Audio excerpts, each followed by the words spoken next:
Le temple représente le monde matériel, le monde physique, le monde terrestre. Hein? Brièvement, hein? Il est vrai que le temple représente aussi un être. Et on explique le temple en détail. Ce temple-là, vous voyez les deux grandes portes, les petites portes là, hein, les fenêtres. Et tout ce qu'il y a dedans, c'est explicable. Et en détail, rien n'est laissé au hasard. Ça, c'est en quelque sorte le monde physique. Et là-bas, hein, le petit temple, comme vous l'avez appelé, mais c'est une maison, essayez de voir comment c'est fait. Hein. Elle représente le plan spirituel, le plan cosmique. Hein. Si vous voulez, en d'autres termes, ça représente ce qu'on peut appeler le grand temple cosmique. Les bouddhistes, eux, ils entrent dans ce grand temple cosmique que les uns appellent la cathédrale de l'âme, le sanctum céleste, etc., etc. Oui, alors ils vont dedans. Et quand ils viennent, ils essayent de mettre les bribes de souvenirs qu'ils ont, hein, pour essayer de symboliser ici sur le plan matériel. Alors oui. Dans ce temple cosmique, il y a des gardiens. Exact. Il y a des gardiens, oui, oui. Dans chaque temple, il y a un gardien. Il y a des gardiens, il y a les gens qui s'occupent du temple, qui gardent les choses et qui en fait expliquent ce qui se passe dans ce temple-là et qui guident les gens, qui instruisent. Oui, il y a des gardiens ici. Vous avez vu lors de la cérémonie, il y avait deux êtres là. Un homme et une femme, hein, qui représentent les deux courants, hein, les deux polarités de la grande divinité, ce qu'on appelle le principe père-mère. Ils sont toujours là, qui sont en correspondance avec deux autres, hein, sur le plan matériel. Il y a toujours un homme et une femme qui représentent le principe père-mère, comme je l'ai dit tout à l'heure, les deux courants, hein, le plus et le moins. Hein, c'est ça. D'accord. Alors ensuite, entre justement le domaine spirituel et le domaine matériel, oui. Il y a des poteaux qui symbolisent quoi? Ah oui, des poteaux qui symbolisent aussi certains actes qui ont eu lieu dans l'ancien temps, certains événements qui ont eu lieu toujours dans le domaine de l'évolution de l'homme. C'est l'explication brève et extérieure que je peux donner à un profane. Hein. Ça représente des événements qui ont eu lieu dans le passé. Mais il y a toujours des êtres qui peuvent toujours réfléchir, en relation avec certains écrits sacrés, hein, l'histoire du passé. Ça, c'est très significatif, ça.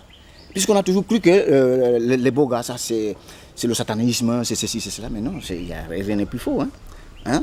Nous, on s'occupe des affaires spirituelles et mystiques comme tous les autres. C'est une voie de connaissance, hein, les beaux gars.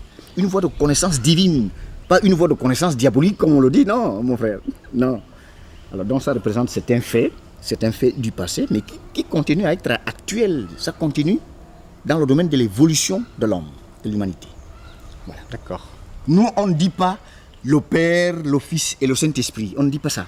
Oui, je sais, on dit le Père, la Mère et le Fils. Voilà, parce que nous ne concevons pas qu'on puisse aller directement du Père au Fils sans passer par la Mère, puisque le Fils est le résultat de la communion entre le Père et la Mère. Et tout cela, on le vit spirituellement.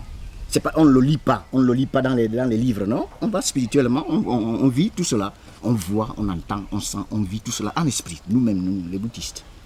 D'accord. Quand deux conditions spirituelles sont réunies, et même physiques, quand deux conditions spirituelles sont réunies, une troisième en résulte nécessairement.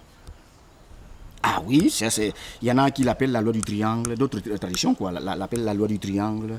Et nous, on connaît, on vit tout cela en esprit. Regardez le courant. Il y a le plus et le moins. Mais si on supprime le moins, par exemple, qu'est-ce qui va se passer? Il n'y a plus de lumière, plus de mouvement. Il n'y a plus un état, par exemple, la chaleur, ou bien le froid, non? C'est-à-dire plus de manifestations. Mais ces deux courants-là, le plus et le moins, existent, mais une fois qu'ils se touchent, c'est fini. C'est-à-dire le troisième point, il y a d'abord deux points, et le troisième point, c'est là la manifestation. Hein? Donc c'est la grande loi de manifestation universelle. C'est de cette manière-là que Dieu crée les mondes, les êtres et les choses. L'arbre représente un aspect particulier du principe père-mère, comme je vous l'ai dit. C'est-à-dire Dieu dans un aspect particulier, très très important. Au milieu de nous, lors d'une cérémonie, l'arbre représente Dieu. Au milieu de nous, comme l'arche d'alliance représentait Dieu au milieu des enfants d'Israël. Voilà, donc l'arbre représente Dieu au milieu de nous. Et pourquoi il y en a plusieurs?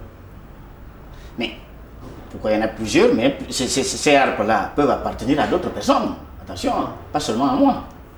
Hein, pas seulement aux responsables du temple, mais d'autres personnes peuvent être propriétaires des harpes. Oui, on les amène, on les rassemble.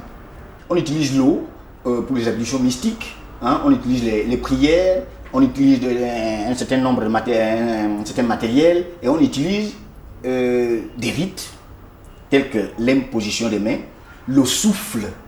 Quand on souffle sur quelqu'un, hein, vous allez voir qu'à un moment, il est vrai que tous ces passages-là ne sont pas dans la Bible, à un moment, le Maître Jésus était obligé, avait soufflé sur ses disciples pour les préparer à recevoir l'Esprit Saint.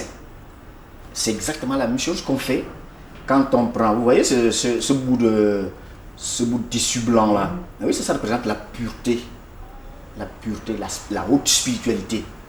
Alors là, on pose ça sur la nouvelle initiée et on souffle sur elle. Ça, on la prépare à recevoir l'esprit qui va bientôt descendre, qui descendra tout à l'heure. C'est pas moi qui lui transmets l'esprit, non. Je la prépare tout simplement à recevoir cet esprit qui vient uniquement du Père divin, c'est tout. On sait que cette faculté-là est incluse dans le rôle que joue l'iboga. C'est tout. Cela veut dire que vous pouvez rester éveillé jusqu'au matin. Mais la première faculté de l'iboga, c'est de permettre à un être humain d'abord de faire fonctionner les facultés psychiques, comme on vous l'a dit, de manière que la personne puisse entrer en contact avec les plans spirituels, même si la personne est éveillée. Elle peut avoir ce qu'on appelle un rêve éveillé, comme on le dit. Un rêve éveillé. Cela veut dire que vous ne dormez pas, mais vous avez des visions comme si vous dormiez, mais vous ne dormez pas. Vous voyez ce qui se passe, vous voyagez en esprit, comme on peut le dire. Vous pouvez entendre par exemple la parole de l'esprit, comme on dit, Dieu transmet des messages aux bouddhistes à travers la musique de la harpe sacrée. Vous voyez? Vous pouvez entendre. Ah oui, quand vous avez pris l'iboga, vous entendez les messages qui viennent du plan spirituel. Mais à travers la harpe sacrée, à travers la musique de cette harpe-là. D'accord, mais simplement... C'est le rôle maintenant de l'iboga. C'est l'iboga qui vous permet d'entendre ces choses-là. L'esprit vibre à une très haute fréquence. Mais la matière vibre à une fréquence basse.